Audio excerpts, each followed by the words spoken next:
Энэхүү сургалтын зорилт нь сургалтад хиймэл оюуныг ашиглах 10 гол арга зүйг судлах болно.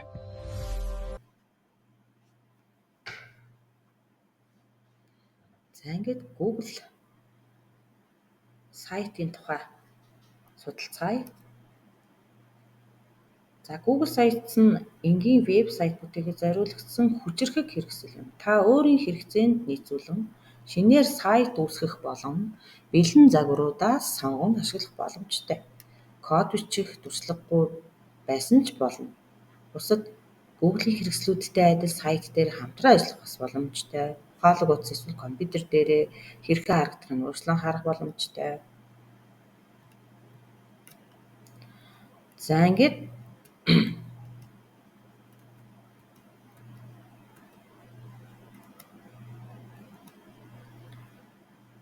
Google сайт руу нэвтрээ орохдоо sites google.com хаягаар орж болно мөн Google аккаунтынхаа 9 цэг дээр дараад Sites гэсэн аппликейшнийг дарж бас болно. За ингээд хоёр арга замаар нэвтрэх боломжтой. За сайттай хуудас нэмэх, хасах зэргээр бүтцэлж өөрчилж болно. Мөн текст бичиж зураг оруулах боломжтой. Мөн сайт дээрээ Docs, Sheets, Forms, YouTube зэрэг төрөл бүрийн файлуудыг шууд нэмэх боломжтой. Google Workspace-ийн хэрэгслүүдтэй илүү сайн нийцэж ажиллах ийм хүчирхэг хэрэгсэл юм аа. За мөн хамтран ажиллах шаардлагатай бусад хүмүүсийг өөрсдөө тэднийхээ сайтаа үзэх, засварлах эрхийг нь тохируулах, тэдэндээ publish тохиргоотойгоор линкийг нь илгээж болно. За хуваалцах тохиргоонуудын талаар зурган дээрээс харцгаая. За published review гэсэн төлөв байх юм бол зөвхөн үзэх. За хэрвээ editor гэдэг хэрэгтэй байх юм бол засварлах хэрэгтэй.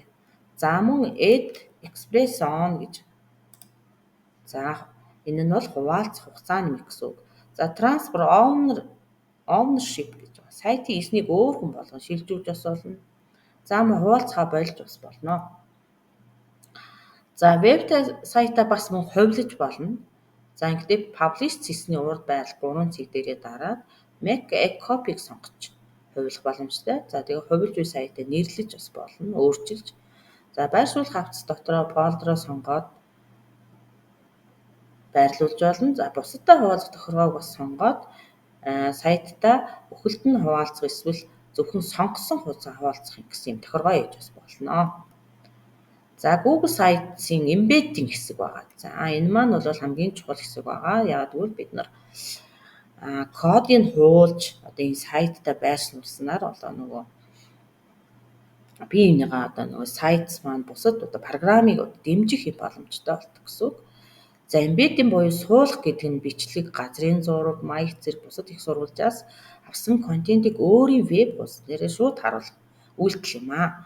За контент нь өөр сайт дээрээ хадгалсан ч таны веб сайтаар бас ажиллана, харагдана гэсэн. За жишээлбэл Google Maps ашиглан сургуулийнхаа байршлыг бол оруулж болно.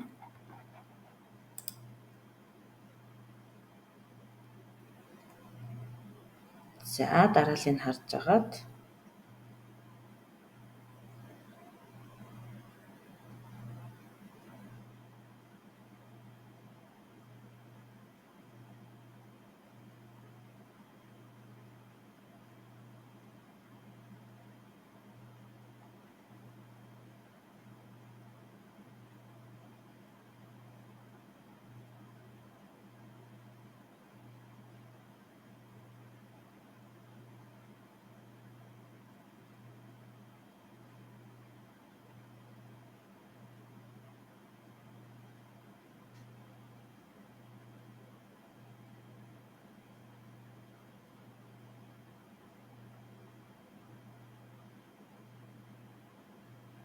За ингээд embedding хэсэг маань харагдаж байна.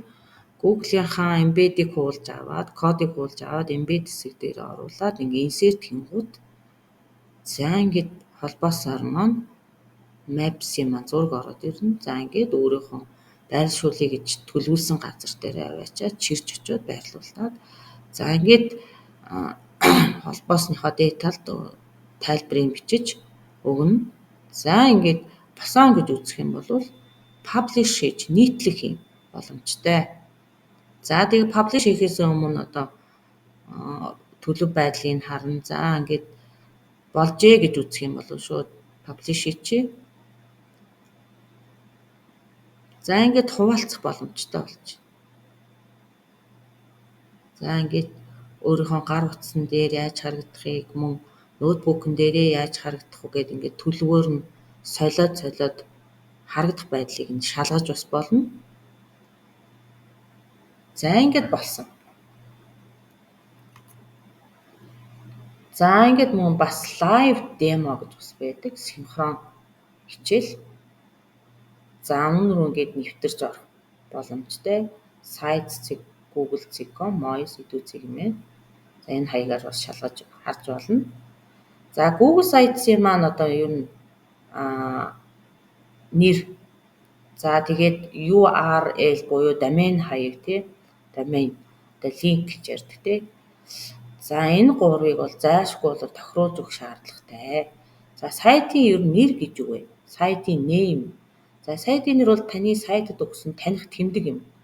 За жишээлбэл ингээд нөгөө new tab дээр нээхэд одоо илтгэдэг тий хамгийн түрүүнд харагддаг зүйл гэсэн. Энэ нь ихэвчлэн веб хөтжийнхаа tab хэсэг дээр харагдана.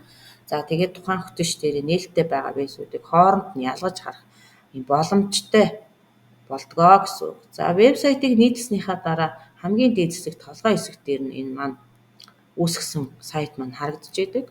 За сайтын баримтын нэр гэж заавал өгнө. Сайт документ name. Энэ бол таны Google Drive дотор файл хэлбэрээр хадгалагдаж байгаа нэр юм. За зөвхөн та болон хамтран ажиллагчид харах бөгөөд Google Drive дотор хайхад ашиглагдана. За жишээлбэл анги дундуур зураас сайт дундуур зураас 2024 гэдэг өгсөн байна.